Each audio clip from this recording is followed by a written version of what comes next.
가끔 그런 생각 들지 않으세요? 아, 인생 참 짧다 싶을 때요. 그럴 때 우리는 대체 어디서 위안을 얻어야 할까요? 오늘 바로 그 질문에 대한 아주 오래되고 깊은 답을 담고 있는 기도, 시편 90편을 함께 들여다보려고 합니다. 놀랍게도 이 기도는 바로 모세가 썼다고 알려져 있죠. 자, 시편 90편은 시작부터 스케일이 정말 어마어마합니다. 우리를 시간이라는 개념 자체가 없던 그야말로 태초의 세상으로 확 데려가거든요. 한번 상상해보세요.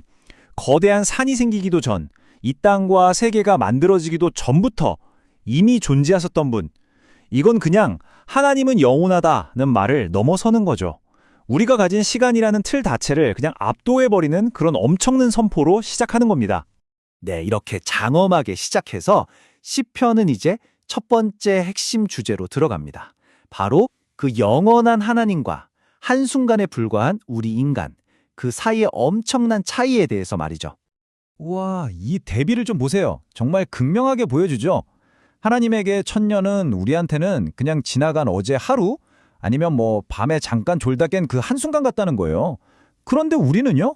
길어야 70년, 80년 사는 우리 인생은 그냥 휙 하고 날아가 버린다고 하잖아요. 이런 어마어마한 시간의 차이 앞에서 우리가 아등바등 살아가는 이 7, 80년이 대체 무슨 의미가 있을까? 이런 질문을 던지게 되는 거죠. 근데 인간의 유한함은 여기서 끝이 아니에요. 시편은 우리가 결국 티끌로 돌아간다고 말하거든요. 흙에서 와서 흙으로 돌아간다는 그런 익숙한 이미지 같죠? 그런데요, 이 시편에서 말하는 티끌이라는 단어에는 우리가 생각하는 것보다 훨씬 더 무겁고 깊은 뜻이 숨어 있습니다. 이 티끌이라는 말이요, 히브리 원어로 보면 그냥 흙먼지가 아니에요. 뭐라고 해야 하나? 완전히 빠진 가루 같은 느낌이거든요. 이게 왜 중요하냐면 창세기를 보면 죄를 지은 인간에게 너는 흙이니 흙으로 돌아가라고 하잖아요. 바로 그 맥락인 거예요. 그러니까 죽음이 그냥 자연스러운 노화 현상이 아니라 죄에 대한 하나님의 심판이라는 신학적인 의미가 이 티끌이라는 한 단어에 아주 강하게 담겨 있는 거죠. 그리고 이뤄서 나오는 비유는 정말 너무 아름다우면서도 동시에 서글픕니다. 바로 우리 인생을 풀에 비유하는 건데요. 자, 아침이 되면 어때요? 풀이 새파랗게 돋아나서 생명력이 막 넘치잖아요. 우리 인생의 한때도 그렇죠. 하지만 그게 영원한가요? 아니죠. 저녁이 되면 아침에 그렇게 파릇파릇했던 그 풀이 금세 시들고 말라버리는 거예요. 이 하루 만에 일어나는 극적인 변화를 통해서 시편은 우리 인생이 정말 얼마나 연약하고 또 얼마나 덧없는지를 다시 한번 우리 마음에 확 새겨주는 겁니다. 자, 근데 생각해보면 인생이 짧다는 것만으로도 서러운데 왜 그 짧은 인생마저도 이렇게 힘들고 슬픈 일로 가득 차 있을까요? 왜 수고와 슬픔뿐일까요? 시편은 이 질문을 피하지 않고 그 이유를 아주 정면으로 퍼고듭니다. 시편이 내놓는 답은 정말 이제 단호합니다. 우리가 겪는 이 고통과 죽음이 그냥 운이 나빠서 그런 게 아니라는 거예요. 이건 하나님의 진노, 그리고 우리의 죄와 직접 연결되어 있다고 딱 잘라 말합니다. 심지어 우리가 다른 사람들 앞에서는 완벽하게 숨길 수 있다고 생각하는 그런 은밀한 죄까지도 하나님의 밝은 빛 앞에서는 모조리 다 드러난다고 하죠. 사실 이건 우리 각자에게 굉장히 부담스럽고 또 도전이 되는 말일 수 있습니다. 그래서 결국 우리가 사는 70년, 길어야 80년이라는 시간은 자랑할 만한 무언가가 아니라 그저 수고와 슬픔뿐인 시간으로 정의되는 겁니다. 대단한 성취나 기쁨의 시간이 아니라 그냥 고통의 연속이라고 요약해버리는 거죠. 참 그렇죠? 이 모든 탄식이 최고조에 이르렀을 때 시편 기자가 이런 질문을 던집니다. 도대체 누가 주의 분노가 얼마나 강력한지 알며 그 진노가 얼마나 두려운지 깨달을 수 있겠습니까? 이건 진짜 몰라서 묻는 게 아니죠. 이 질문 뒤에는 사실 아무도 제대로 모른다는 깊은 깨달음이 있는 거예요. 우리가 이렇게 심각한 현실 한가운데 살면서도 정작 그게 얼마나 심각한지 전혀 모르고 있다는 그런 아주 뼈아픈 지적인 셈입니다. 바로 여기, 이 절망의 맨 밑바닥에서 시편은 정말 놀라운 반전을 보여줍니다.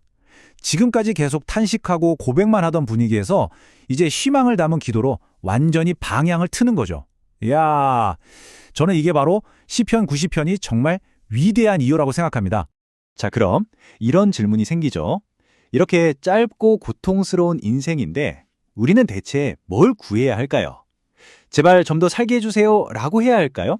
아니면 고통 좀 없게 해주세요 라고 빌어야 할까요? 시편이 내놓는 답은요, 아마 여러분의 예상을 조금 빗나갈 겁니다. 바로 이 구절.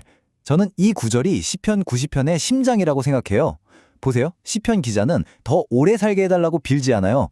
대신에 우리에게 우리의 날을 세는 법을 가르쳐 주세요 라고 기도합니다. 이게 무슨 뜻일까요? 맞아요. 내 삶이 유한하다는 걸 제대로 깨닫고 그 한정된 시간 안에서 의미 있게 살아갈 수 있는 지혜를 달라는 거죠. 이것이야말로 영원한 하나님 앞에선 유한한 인간이 가질 수 있는 가장 정직하고 올바른 자세가 아닐까요? 자, 이렇게 지혜를 구하는 기도를 시작으로 이제 구체적으로 하나님의 은혜와 기쁨을 구하는 기도들이 쭉 이어집니다. 이 기도의 단계를 한번 보세요.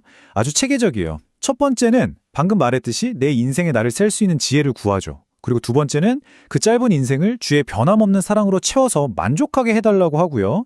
세 번째는 뭐냐면 우리가 고통받았던 그 날들만큼 이제 기쁨에 달라고 요청하는 겁니다. 그리고 마지막으로는 우리가 하는 이 모든 수고가 그냥 헛되이 사라지지 않게 해달라고 기도하죠.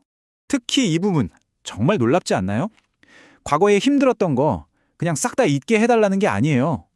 그 고난의 시간들을 있는 그대로 인정하면서 그만큼 기쁨으로 채워달라고 기도하는 거죠. 와, 이건 정말 고통을 겪어본 사람, 그래서 기쁨의 가치를 더 깊이 아는 사람만이 할 수 있는 그런 성숙하고 아름다운 기도가 아닐까 싶습니다. 수천 년 전에 쓰인 이 모세의 기도가 시간을 훌쩍 뛰어넘어서 오늘 우리에게 똑같이 질문을 던지고 있는 것 같아요. 인생의 길이가 아니라 깊이를 얼마나 가졌느냐가 아니라 어떤 의미를 찾았느냐를 생각하라고 말이죠. 결국 핵심은 얼마나 오래 사느냐가 아니라 우리에게 주어진 시간이 한정되어 있다는 걸 알고 어떻게 사느냐의 문제일 겁니다.